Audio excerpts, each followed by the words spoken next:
Bangla academy প্রতিষ্ঠিত হয় 1955 সালে। বাংলা একাডেমি প্রতিষ্ঠিত হয় 1955 সালে। সার্কের সদর দপ্তর নেপালের কাঠমান্ডু। সার্কের সদর দপ্তর নেপালের কাঠমান্ডু। পানামা খাল কোন কোন মহাসাগরকে যুক্ত করেছে? আটলান্টিক ও প্রশান্ত মহাসাগর। আটলান্টিক ও প্রশান্ত মহাসাগর। জসীমউদ্দিনের কবর কবিতাটি প্রকাশিত হয় কল্লোল পত্রিকায়। জসীমউদ্দিনের কবর কবিতাটি প্রকাশিত হয় কল্লোল পত্রিকায়। কর্ম সম্পাদনের পরিশ্রমী এক কথায় প্রকাশ কর্মঠ। কর্ম সম্পাদনের পরিশ্রমী এক কথায় প্রকাশ হবে কর্মঠ। কর্মে যার ক্লান্তি নাই এক কথায় প্রকাশ হবে অক্লান্ত কর্মী। কর্মে যার ক্লান্তি নাই এক কথায় প্রকাশ হচ্ছে অক্লান্ত কর্মী। বাংলাদেশ জাতিসংঘের কততম সদস্য? উত্তর 136তম।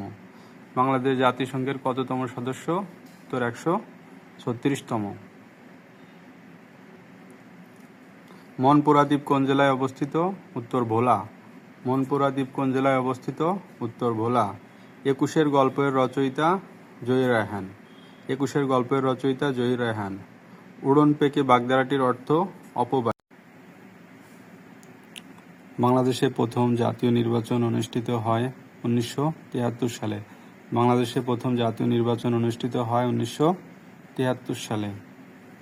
1973 সালে। মসলিন কোন ভাষার শব্দ? আরবি। মসলিন কোন ভাষার শব্দ? আরবি। কুতুবদিয়া দ্বীপ অবস্থিত কক্সবাজার জেলায়। কুতুবদিয়া দ্বীপ অবস্থিত কক্সবাজার জেলায়। ক্ষুৎপিপাসা শব্দের সন্ধিবিচ্ছেদ ক্ষুৎযোগ পিপাসা। ক্ষুৎপিপাসা শব্দের সন্ধিবিচ্ছেদ ক্ষুৎযোগ পিপাসা।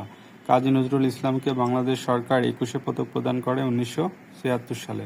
কাজী নজরুল ইসলামকে বাংলাদেশ সরকার 21শে পদক প্রদান করে 1976 সালে। বাংলাদেশের প্রথম এভারেস্ট জয়ী পর্বতারোহী নিশাত মজুমদার।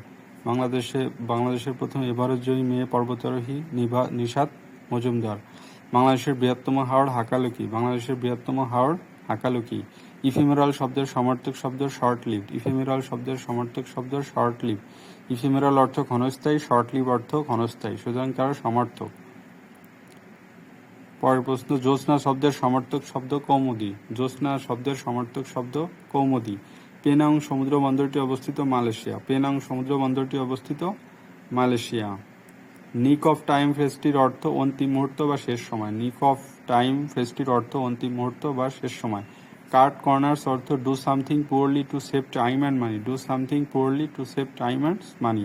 সময় এবং টাকা বাঁচানোর জন্য কোনো কিছু খুব তড়িঘড়ি করে শেষ করার অর্থই হচ্ছে কাট কর্নার্স। নিক অফ টাইম ফ্রেজটির অর্থ অন্তিম মুহূর্ত। কাট কর্নার্স অর্থ do something poorly to save time and money.